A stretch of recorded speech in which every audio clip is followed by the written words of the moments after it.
Yeah, we can see. You can all see, right? Yeah.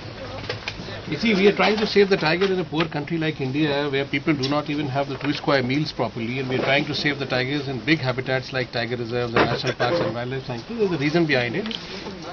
Because of the tigers, we have the fresh oxygen which we all inhale. Because of the tigers, we have the fresh water which is coming into our taps, and because of the tigers, we have the carbon sinks. Right? Tigers have actually evolved in the forest ecosystem, and I'm talking about the biodiverse forest, not the planted forests. Biodiverse forests are the forests which have variable species composition. Have you studied botany also to some extent? Yes, sir. Yeah, there's a variable species composition, and they've all come naturally. They've not been planted. Now, forests are the biggest carbon sinks on this earth. You know carbon sinks? Yes. They Absolutely. sequester carbon. Yeah, they absorb carbon, right? The capacity of absorbing carbon of the biodiverse, naturally evolved biodiverse forest is about 300 times more than the planted forests. So, and the forests in India are safe because the tigers live there. Now, tiger is at the top of the food chain. That is the ecological aspect of tiger. We need to save the tiger because tiger has to control the herbivore population, and the herbivores have to control the floristic composition. But more than that, tiger has become an international figure for the country. Anywhere if there's a tiger poaching, you know, there's an international news, and India has to save its position as a global economy by saving the tiger. So if the tigers in these forests exist, we have these forests for our betterment. Now, as I said, that carbon sinks. Number one, function of the forest. Number two, they are the biggest oxygen producing factories. The fresh oxygen which is produced by the naturally evolved biodiverse forest is about 600 times more than the planted forests. Right? If all the countries in the world they join hands and make a machine to produce oxygen only for 6 months for the entire humanity, it will cost about $38 trillion. I do not know as to how many zeros would come after 38, to make it into rupees. Now, every citizen on this earth, whether it's an Indian or American or African, will have to pay a tax to buy oxygen. Right? Which I don't think so that we will be able to do that. So if you finish off the forest, the oxygen producing factories would all be gone. The third important thing is the potable drinking water. About 600 rivers, rivulets, streams, nalas, water bodies originate from only 41 tiger reserves in India. What we have, 41 tiger reserves in India. So, number two, the forest cover of a country determines the cloud formation, right? How much cloud formation, how much rainfall. Cloud formation also takes place because of the oceanic currents.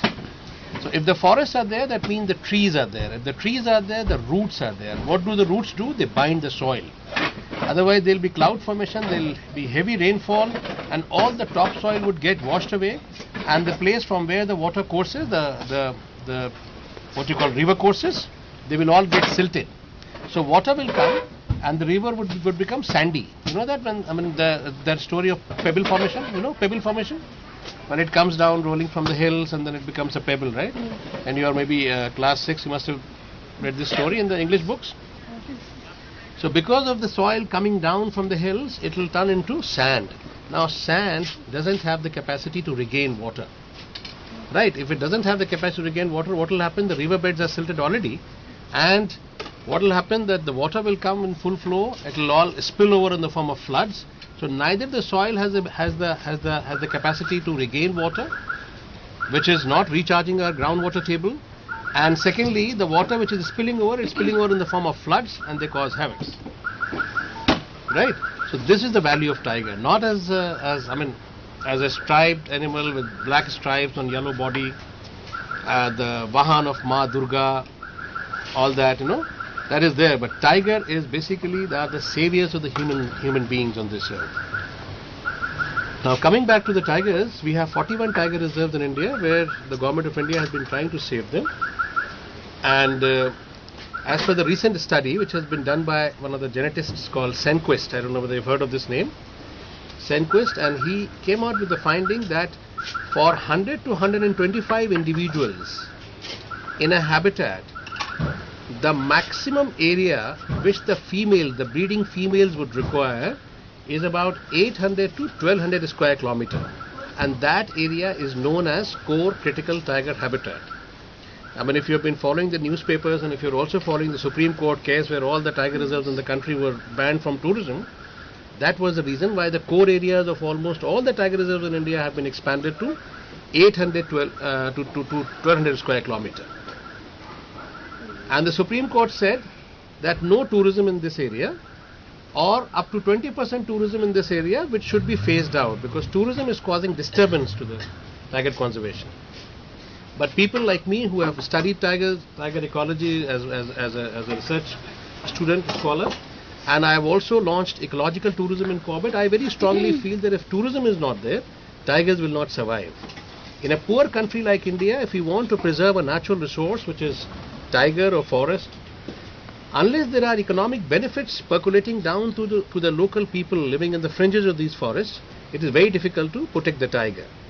The government will also take interest only if the government is getting some revenue out of tiger conservation. So all that money, suppose you will be going into the park just now, you will be paying a certain amount of entrance fees, you will be paying for the road fees in the forest, you will be hiring the gypsy like what Monu has done for you. So the local people are getting employment, the government is getting a revenue, so it's a win-win situation. And then with you going into the forest, you are doing patrolling. You are doing patrolling of the tiger's habitat by paying money to the local people and to the government.